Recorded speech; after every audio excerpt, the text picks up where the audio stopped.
I almost cancelled the Uber twice.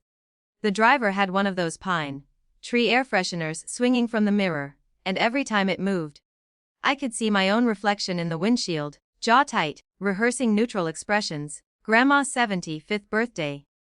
Family dinner. Brick Colonial in Columbus, Ohio. Same driveway I'd learned to ride a bike on. Same front porch swing. The only thing missing was the silver SUV that had been parked there since May. The one Grandpa and Grandma had surprised me with for my 25th birthday. When the Uber pulled up, Grandpa was already outside, adjusting the American flag by the mailbox. He looked up, confused, scanning the street like maybe I was behind us. I stepped out. He blinked. "Why are you arriving in an Uber?" I hadn't even closed the door when he added, genuinely puzzled, "What happened to the SUV we bought you?" My mouth opened. I didn't know what version of the truth I was supposed to use. Before I could decide, Mom appeared behind him, bright smile already in place. "Oh, Dad," she said lightly, waving her hand. "Emily needed it more. You know how her commute is now." There it was. Clean, efficient, generous sounding. Her sister needed it more. The driver looked between us before pulling away. The silence that followed felt heavier than shouting would have. Grandpa's eyebrows drew together. Not angry. Just recalculating. Emily wasn't outside. Of course she wasn't. She never stood in the uncomfortable moments. That had always been my specialty, I said quietly. I didn't know it was permanent. Mom's smile thinned just a fraction.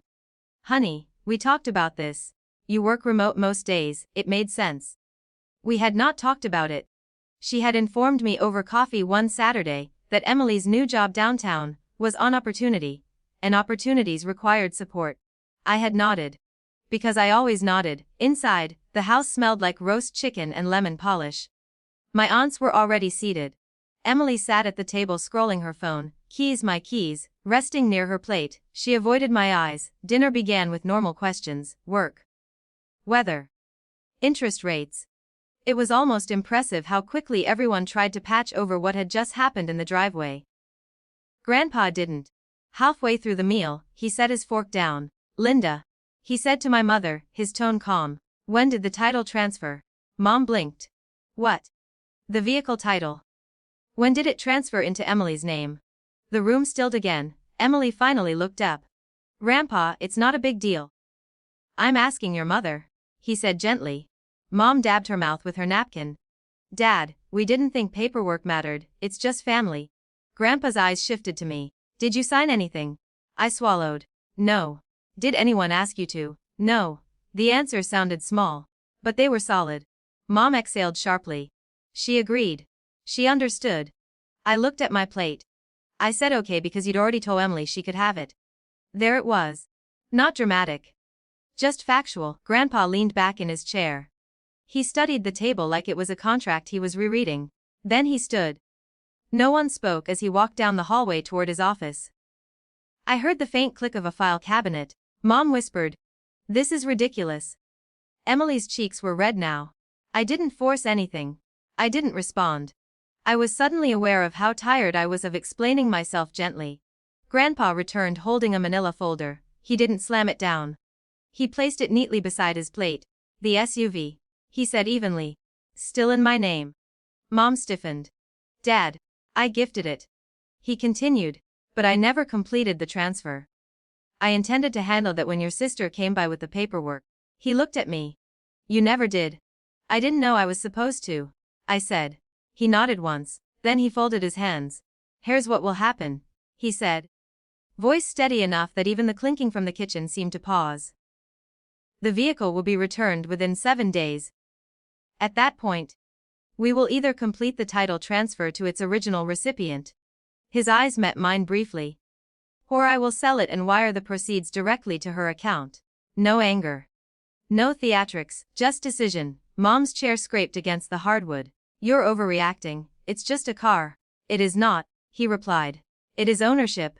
And ownership is not transferable by assumption." Emily looked like she wanted to disappear. Grandma said nothing, but she reached over and squeezed my hand under the table. Mom tried once more. "We were helping one daughter and dismissing another." Grandpa said quietly.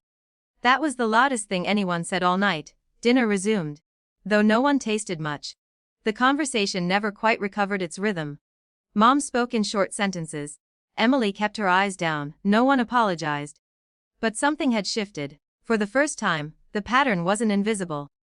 It wasn't reframed as generosity or practicality. It had been named without accusation. A week later, the SUV was back in my apartment complex parking space. Grandpa met me at the DMV to complete the title transfer properly. We stood in line like it was any ordinary Tuesday. He didn't lecture me about standing up for myself. He just handed me the signed papers. Some things, he said as we waited for our number to be called, shouldn't require you to argue for them. I nodded. The victory didn't feel triumphant, it felt administrative. Real. Mom hasn't brought it up again. Emily texts me about neutral things now, weather, work gossip. There's a carefulness in her tone that wasn't there before. At the next family dinner, when I pulled into the driveway myself, Grandpa noticed. He didn't say anything this time. He just smiled.